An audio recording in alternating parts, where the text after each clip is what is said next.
Dawn broke over Hawthorne Road, pale and cold. Detective Aaron Cole hadn't slept since he left the forgotten house. He sat in his car outside the town motel, staring at the small, ornate music box on the passenger seat. It hadn't stopped ticking. The lid was shut, but each faint click sounded like a heartbeat. Slow, patient, and alive. He tried to convince himself it was just stress, exhaustion, maybe a trick of the mind. But deep down, he knew that wasn't true. Something had followed him out of that house. When he lifted his hand to his face, he saw it. A faint symbol burned into the skin just below his wrist.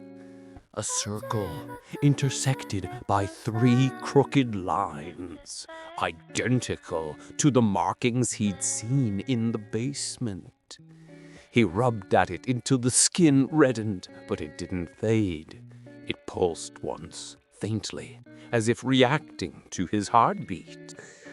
Cole told himself it was just a rash. He needed rest, a shower, coffee, something to ground him in reality. But the motel room offered no comfort. The wallpaper peeled in long strips.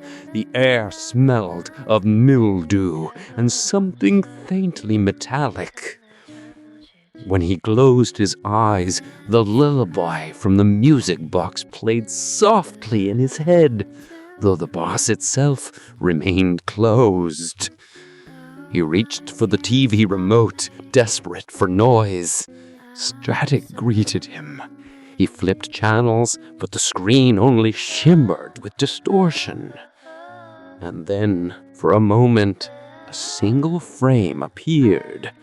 The child's face, pale, smiling. Her lips didn't move, but he heard her voice anyway, distant yet clear. "You shouldn't have left me." The screen went black.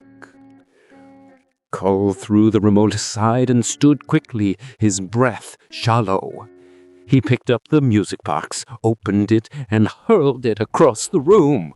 It hit the wall and fell to the floor, the lid snapping open on impact. The lullaby continued to play, unbroken. He backed away, eyes locked on it. Then he noticed something else. The walls of the room had changed. For a brief instant, the peeling wallpaper was gone. In its place were drawings, childish sketches done in crayon. Stick figures, a woman, a man, a little girl holding their hands. Above them, in uneven letters, "Me and Mommy, Daddy forgot." He stumbled toward the door and burst out into the hallway. The motel was silent. Every other door was shut. Outside, the rain had started again, soft but relentless. The world felt thinner somehow, like the space around him was bending. He needed answers.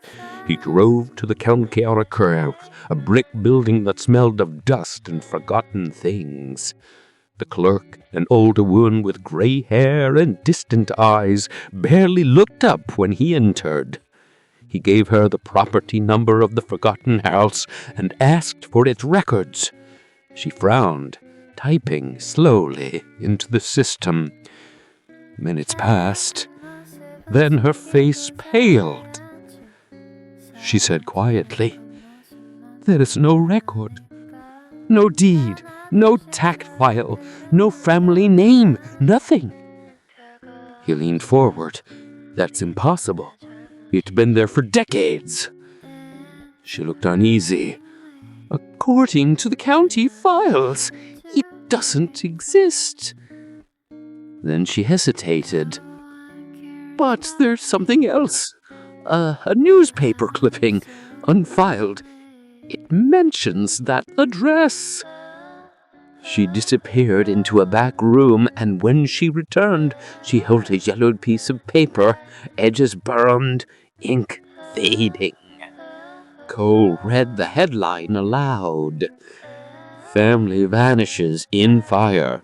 Hawthorne residence destroyed. Declared a total loss." The date was from 1962.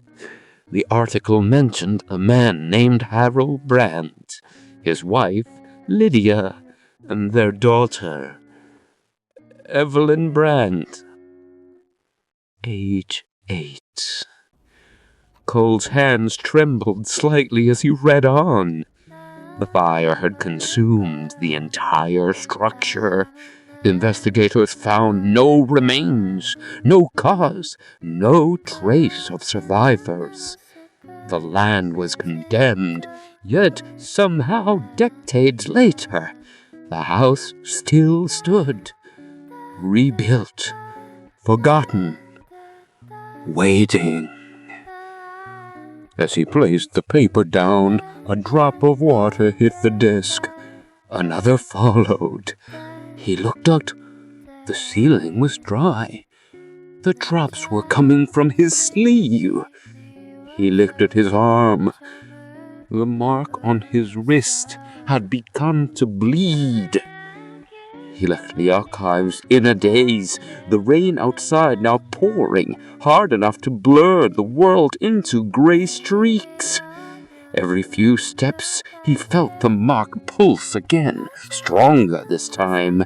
Not pain, but pressure, a heartbeat beneath his skin that wasn't his own. That night he returned to the motel, but the door to his room was already open. The lights were off. The air inside felt colder than before.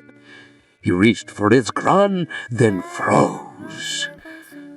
The music box sat neatly on the bed.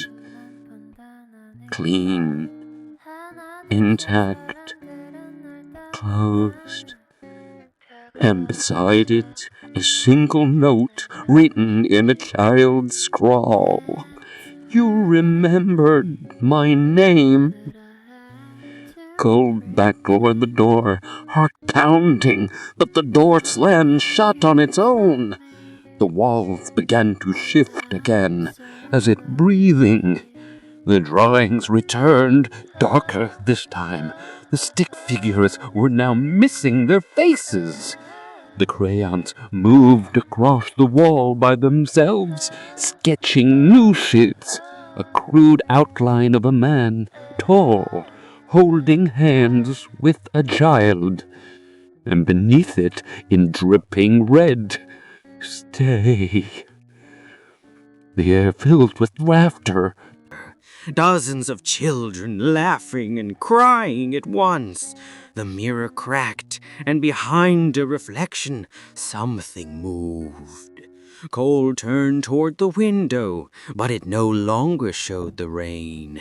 It showed the house, the forgotten house, lit from within by a flickering orange glow, like the fire that once destroyed it.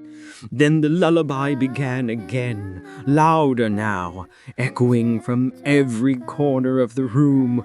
The music box opened by its shelf, and a whisper emerged from within it, soft and tender.